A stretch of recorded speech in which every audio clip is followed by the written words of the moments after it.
Hello friends, welcome back to your own channel Chakde बिन knowledge. Chakde बिन knowledge में एक बार फिर से मैं आप सभी का हार्दिक स्वागत करता हूं। आज की वीडियो में हम बात करने वाले हैं आईएफएससी कोड के बारे में। क्या होता है, कैसे होता है, क्या मायने होते हैं इसके, कब इसका मिसयूज होता है या नहीं होता है, क्या रिस्क है इसमें, इसका क्या डिफरेंस है दूसरी चीज़ों से।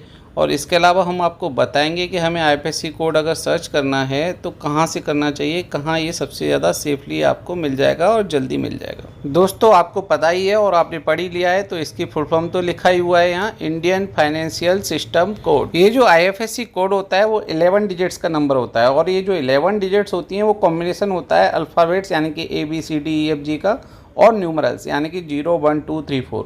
तो अल्फ़ाबेट्स और न्यूमरल्स को बना के बनता है 11 डिजिट का आईएफएससी कोड।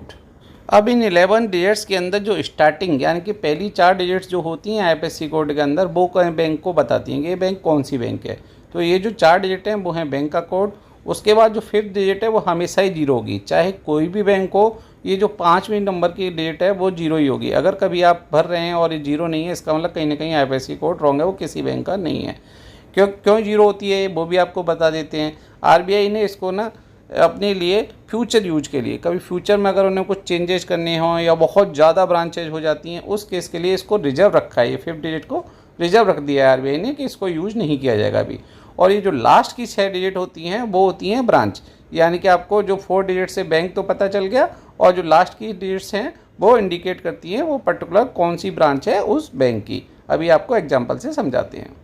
अभी देखिए ये है BKID 000750, यानी कि टोटल मिला करके 11 डिजिट। पहली 4 डिजिट आप देख सकते हैं, हमने नीचे इसको ग्रीन कलर में ब्रेकअप कर दिया है। लेकिन ध्यान रखिएगा आईएफएससी कोड के अंदर कोई स्पेसेस नहीं होते हैं, ये केवल समझने के लिए है। और आईएफएससी कोड किसी बैंक का नहीं होता, ब्रांच पर्टिकुलर ब्रांच का होता है, यानी कि डिफरेंट ब्रांचेस का डिफरेंट होगा।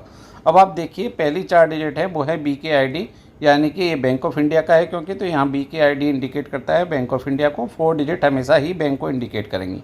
5वीं डिजिट आप देख सकते हैं 0 है और ये हमेशा 0 ही होगी, ये रिजर्व्ड है। और लास्ट की 6 डिजिट इंडिकेट करती है ब्रांच को, जैसे कि इस केस में है 007750।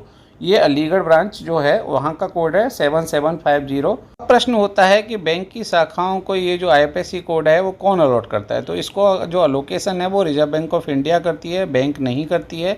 बैंक के पास इसका राइट नहीं है।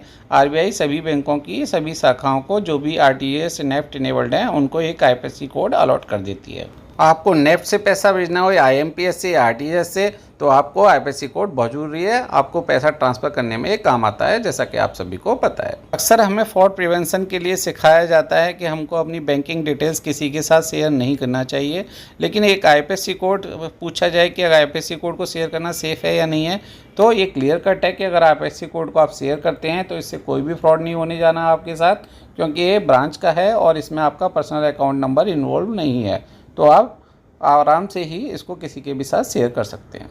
अब प्रश्न उठता है कि अगर आपने आईएफएससी कोड रॉन्ग डाल दिया तो क्या होगा। देखिए, अगर उसी बैंक की दूसरी ब्रांच का आईएफएससी कोड डाल दिया है तो उस केस में भी आपका अकाउंट क्रेडिट हो सकता है, ये फंड ट्रांसफ़र हो जाएगा। और हम आपको यहाँ बताना चाहेंगे कि आप अकाउंट नंबर पर ज़्यादा फोकस करें, क्योंकि अगर अकाउंट नंबर गलत हुआ तो आपका पैसा गलत आदमी को मिल जाएगा। इसमें जो आज की जो मैकेनिज्म है आरबीआई की जो गाइडलाइंस हैं उसके हिसाब से अगर अकाउंट नंबर करेक्ट है मीन्स किसी का और का भी है तो वो क्रेडिट हो जाएगा अगर वो अकाउंट नंबर अवेलेबल है। तो आप अकाउंट नंबर पर फोकस करें। अगर आपने अकाउंट नंबर गलत डाल दिया, भले ही आपने नाम सही भरा है, उस केस में भी आपका पैसा क्रेडिट हो जाएगा। लेकिन आईएफएससी कोड अगर किसी दूसरी बैंक का डाल दिया और अकाउंट नंबर मैच नहीं हुआ तो फंड आपको वापस मिल जाएगा, अगर अकाउंट नंबर वो अवेलेबल नहीं है तो। अगर सपोज कीजिए किसी मर्ज्ड बैंक की बात हो रही है तो स्टार्टिंग में आईएफएससी कोड जो उसको अलॉट होता है वो काम करता है जिससे कस्टमर्स को इनकन्वीनियंस ना हो, लेकिन बाद में सारे डिसेबल कर दिए जाते हैं। तो मर्ज्ड बैंक के जो आईएफएससी कोड है वो काम नहीं करते हैं। आप अपना नया आईएफएससी कोड अपनी नई ब्रांच से, जहाँ पे भी आपका नया बैंक है, या उससे ले सकते हैं। आईएफएससी कोड आपकी चेकबुक पे जो लेफ्ट कॉर्नर पे बैंक का एड्रेस होता है वहाँ पे भी मिल जाता है, और आपकी पासबुक में जहाँ आप फोटो चिपकाते हैं, जहाँ आपका खुद का डिटेल होता है, वहाँ पे भी बैंक का आईएफएससी कोड लिखा रहता है। आप वहाँ से भी आईएफएससी कोड ले सकते हैं।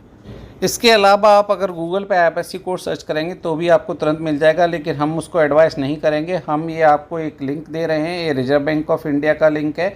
अगर आप जाएँ, अगर आपको आईएफएससी कोड अगर सर्च करना है तो या तो बैंक की पर्टिकुलर साइट पर जाएँ जहाँ आपका अकाउंट है, या फिर रिजर्व बैंक ऑफ इंडिया की साइट पर जाएं, जहां सभी बैंकों के IFSC कोड सभी ब्रांचों के दिए गए हैं। अब आप कहेंगे कि URL तो बहुत लंबा है और मुझको याद नहीं रहेगा, ये कॉपी मैं नहीं कर सकता, तो हम आपको दूसरा तरीका बताते थे कि गूगल से आप इस पर तुरंत कैसे जाएँ और कैसे पता करें अपना IFSC कोड।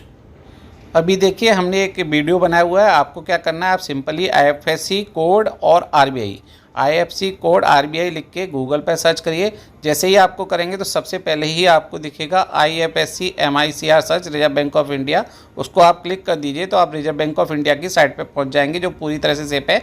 आप देख सकते हैं HTTPS साइट्स है। अभी आप देखिए यहाँ पे बैंक को सिलेक्ट करने के लिए और आपको नाम डालना है, तो यहाँ से आप सारे बैंक, ये अल्फ़ाबेटिकली है जो कि बहुत ही ईजी है, तो आप यहाँ से बैंक का नाम चूज कर लिया, जैसे हमने पहले ही बैंक को लिया।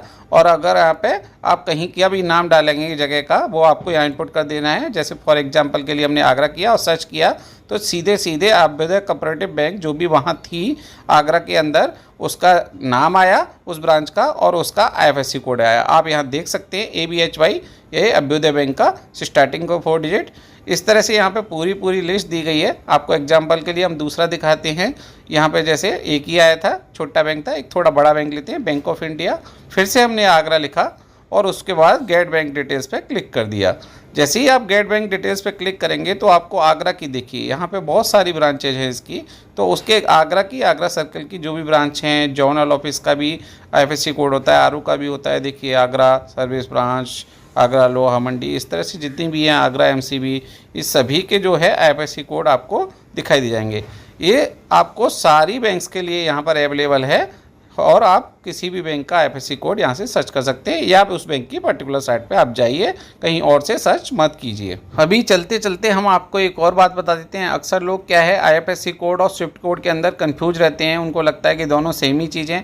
IFSC कोड और स्विफ्ट कोड दोनों सेम चीज़ नहीं है। हाँ, ये बात सच है कि दोनों ही फंड ट्रांसफ़र के लिए काम आते हैं। आपको पैसा ट्रांसफ़र करना है तो इनकी आवश्यकता होती है, लेकिन जो IFSC कोड है वो रिजर्व बैंक ऑफ इंडिया ने अलॉट किया है, वो विद इन कंट्री काम करता है। यानी कि आपको एक बैंक से दूसरे बैंक में विद इन कंट्री पैसा भेजना है, यानी कि इंडिया के अंदर ही काम करता है, तो आपको IFSC कोड यूज करना है। लेकिन अगर आपको फॉरेन पैसा भेजना है, इंटरनेशनली किसी बैंक में पैसा भेजना है, जैसे फॉर एग्जांपल आपको US पैसा भेजना है या आपको UK पैसा भेजना है, तो स्विफ्ट कोड काम करेगा। हमारे वीडियो को लाइक करना और शेयर करना ना भूलिएगा। बैंकिंग से जुड़े रहने के लिए हमारे चैनल को कर दीजिए सब्सक्राइब और कर दिए नोटिफिकेशन बेल को क्लिक, जिससे आपको नोटिफिकेशन मिलते रहें। आप सभी का बहुत बहुत धन्यवाद, शुक्रिया।